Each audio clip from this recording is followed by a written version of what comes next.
BEd online classes में आपका स्वागत है। जैसा कि मैं आपको बीएड प्रथम वर्ष का चयनित प्रश्न पत्र हिंदी शिक्षण पढ़ा रहा था।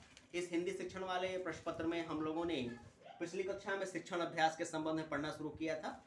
साथ ही मैंने आपको बताया था कि शिक्षण अभ्यास के दौरान हमें जो कार्य करने होते हैं एक छात्राध्यापक एक छात्राध्यापिका के तौर पे, जैसे मैंने बताया था, सबसे पहले आपको योजना बनानी पड़ती है। योजना बनाने के उपरांत आप इकाई योजना तैयार करते हैं। इकाई योजना तैयार करने के बाद आप सूक्ष्म शिक्षण कार्यक्रम संदर्भित करते हैं। सूक्ष्म शिक्षण कार्यक्रम पूर्ण होने के बाद आप अपनी पाठ्यंतर पाठ्य योजना तैयार करते हैं, जिसका प्रायोगिक प्रयोग आप कक्षा में बच्चों के बीच में करते हैं। हम थोड़ी और बातें आपको बताएं सूक्ष्म शिक्षण के संबंध में। क्यों? क्योंकि सूक्ष्म शिक्षण ही शिक्षण अभ्यास का वो बेहतर पक्ष है, वो मजबूत पक्ष है, जिसमें एक शिक्षक के शिक्षण हेतु जो जो आवश्यक बिंदु और महत्वपूर्ण पक्ष हैं, उन सारे पक्षों की चर्चा सूक्ष्म शिक्षण के माध्यम से ही की जाती है। ध्यान दीजिएगा, महत्वपूर्ण पक्षों की चर्चा जो है वह सूक्ष्म शिक्षण के माध्यम से ही की जाती है। इसलिए सूक्ष्म शिक्षण को महत्व दिया जाता है इस प्रशिक्षण कार्यक्रम में या शिक्षण अभ्यास में। साथ ही मैंने आपको कुछ विशेष बातें बताई थी कि इसी में ध्यान दीजिएगा, इसी सूक्ष्म शिक्षण कार्यक्रम के संदर्भ में ही आपको उन तमाम कौशलों को भी सीखने का अवसर मिलता है जिन कौशलों का प्रयोग आप एक बेहतर शिक्षक के तौर पे अपने बच्चों के बीच में करते हैं। अब कुछ खास विशेष जो बातें इसमें छूट रही थी, इसकी चर्चा हम लोग सामान्य तौर पे कर लेते हैं। देखिए, सबसे पहले आपको प्रायोगिक तौर पे सीखना है सूक्ष्म शिक्षण के माध्यम से प्रस्तावना कौशल। ध्यान दीजिएगा, प्रस्तावना कौशल।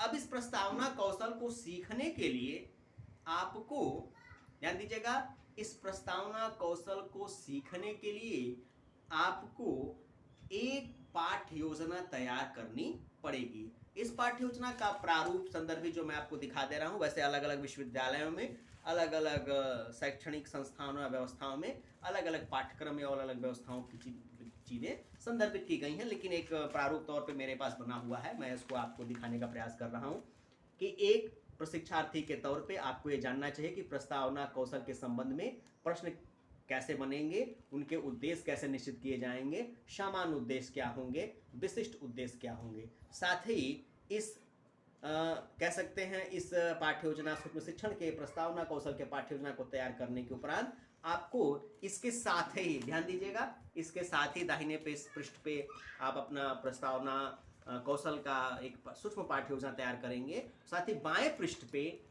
पृष्ठ में आपको एक मूल्यांकन प्रपत्र भी तैयार करना पड़ेगा। यह मूल्यांकन प्रपत्र की अपनी एक व्यवस्था होती है। ध्यान दीजिएगा, इस मूल्यांकन प्रपत्र की अपनी एक व्यवस्था होती है। इस मूल्यांकन प्रपत्र की अपनी एक व्यवस्था होती है, जिसका काम होता है आपके साथी अध्यापक, साथी मित्रों के द्वारा आपके शिक्षण अभ्यास के दौरान जो गलतियां आपसे की जाती हैं, जो कमियां की जा रही हैं, उनको बताना। साथ ही आपके बीच में आपके प्रशिक्षणकर्ता या आपके जो प्रशिक्षण निरीक्षक हैं वो भी मौजूद रहेंगे आपकी कमियों को संदर्भित करने के लिए, बताने के लिए। सबसे पहले प्रस्तावना कौशल के पाठ्य योजना के निर्माण, जैसा कि मैंने आपको दिखाया, आप एक प्रारूप तैयार करेंगे जिसमें आप दिन लिखेंगे, दिनांक लिखेंगे, कक्षा लिखेंगे, विषय लिखेंगे, कालांश लिखेंगे, अवधि लिखेंगे। अवधि की बात मानो समय की बात, जैसा कि मैंने बताया 5 से 7 मिनट की समय होता है। उसके बाद आप घटक चयनित करेंगे। घटक करने के बाद कम से कम 8 घटकों का चयन करना होता है। ये वो 8 महत्वपूर्ण बातें होती हैं जो एक शिक्षक के तौर पे, प्रशिक्षणकर्ता के तौर पे आपके मस्तिष्क में होनी चाहिए। ये वो बातें हैं जो प्रस्तावना कौशल के उद्देश्य को निश्चित करती हैं। उसके बाद पूर्व ज्ञान की बातें होंगी। पूर्व ज्ञान के बाद आपको फिर प्रश्नों का चयन करना होगा। उन प्रश्नों का छात्र उत्तर देंगे। उन उत्तरों के दौरान आप अपने पाठ का जो शीर्षक है उसको आप बच्चों के बीच में उपस्थित कर सकेंगे। ये पूरी व्यवस्था तैयार की जाती है। ध्यान दीजिएगा, पूरी व्यवस्था तैयार की जाती है। आप कितने बेहतर तरीके से आप अपना पाठ, उस पाठ का शीर्षक, बच्चों के अंदर रुचि कैसे जागृत कर पाएंगे, इसके लिए ये योजना तैयार की जाती है। वहीं बात की जाए द्वितीय भी महत्वपूर्ण जो कौशल है श्यामपट्ट कौशल। श्यामपट्ट कौशल का भी प्रारूप आपको मैं दिखाने का प्रयास करूंगा कि श्यामपट्ट कौशल का भी प्रारूप उसी समान है, जैसा कि मैंने बताया। दाहिने पृष्ठ पे ये बना के पाठ्य योजना तैयार की जाएगी। साथ ही बाएं पृष्ठ पे ध्यान दीजिएगा, साथ ही बाएं पृष्ठ पर आपको मूल्यांकन प्रपत्र तैयार करना पड़ेगा। और अगर इनके वही जो प्रारूप प्रस्तावना कौशल का है, लगभग प्रारूप वही है, घटकों की संख्या में थोड़ा परिवर्तन होता है। इसमें कुल 5 घटक चयनित किए जाते हैं, वैसे 4 घटक इस कॉपी में लिखे हुए हैं, जिनका उद्देश्य होता है आपके लेखन की व्यवस्था को मजबूत बनाना। इसी प्रकार हम बात करें तो तीसरा जो हमारा कौशल है, ध्यान दीजिएगा, पुनर्वर्ण कौशल, उसमें भी स्थितियां लगभग उसी समान है। दाहिने पृष्ठ पे वो बनाया गया है और बाएं पृष्ठ पे उसका घटक तैयार मूल्यांकन पत्र तैयार किया गया है। घटकों की बात करें तो कुल 8 घटक इसमें बनाए गए हैं, जो संदर्भित करते हैं एक शिक्षणकर्ता के तौर पे आप कितने बेहतर तरीके से अपना अच्छे से अच्छा प्रत्युत्तर तैयार कर सकें। वही अनुशीलन कौशल की बात करें, अनुशीलन कौशल की व्यवस्था आप एक बार देख लें अपने स्क्रीन पे कि कैसे अनुशीलन अवसर का जो पाठ्य योजना है उसको तैयार किया गया। ध्यान दीजिएगा कैसे पाठ्य योजना तैयार किया गया है और कैसे उसका प्रस्तुतिकरण किया गया, कैसे उसके घटक बनाए गए हैं। इन घटनों का उद्देश्य जो होता है वो ये बताने का प्रयास करता है कि एक शिक्षक के तौर पे, एक प्रशिक्षणकर्ता के तौर पे कैसे आप अनुशीलन कौशल का प्रयोग अपने बच्चों के बीच में करेंगे।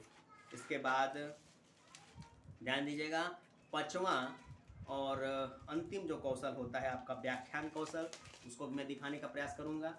ये चीज़ें थोड़ी बहुत बारीक हैं, इसको बताने के लिए बहुत सारा समय लग सकता है या बहुत सारे समय की आवश्यकता होती है। ये सामान्य बोर्डों पे शायद न बताया जा सके, कक्षाई या विद्यालय व्यवस्था में ये आपको सिखाया और बताया जा सके, तो इसलिए मैं दिखाने का प्रयास कर रहा हूँ। तो ये था अंतिम और 5वां कौशल। वैसे तो बहुत सारे कौशल प्रयोग होते हैं, लेकिन सैद्धांतिक दृष्टि से देखा जाए तो प्रशिक्षण कार्यक्रम में, सूक्ष्म शिक्षण में ये 5 कौशल ही महत्वपूर्ण और प्रायोगिक होते हैं, जिनका एक शिक्षक हर हाल में अपने बच्चों के बीच में प्रयोग करता है। और यही 5 वो कौशल हैं जो उसके शिक्षण को बेहतर, मजबूत और रोचक बनाने का काम करते हैं। इसके भी 8 कुल घटक हैं।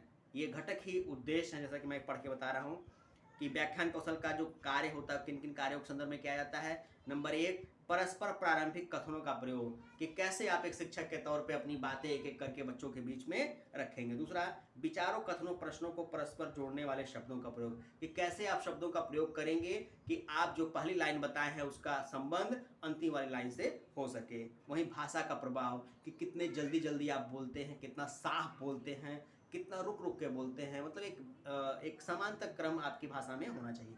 तो ये तमाम ऐसी बातें रहीं शिक्षण अभ्यास के संबंध में जो मैंने आपको बताई। तो आज की कक्षा में बस इतना ही। शेष बातें इस कक्षा की जो छूट रही हैं उसकी चर्चा हम आपसे अगली कक्षा में करेंगे। धन्यवाद।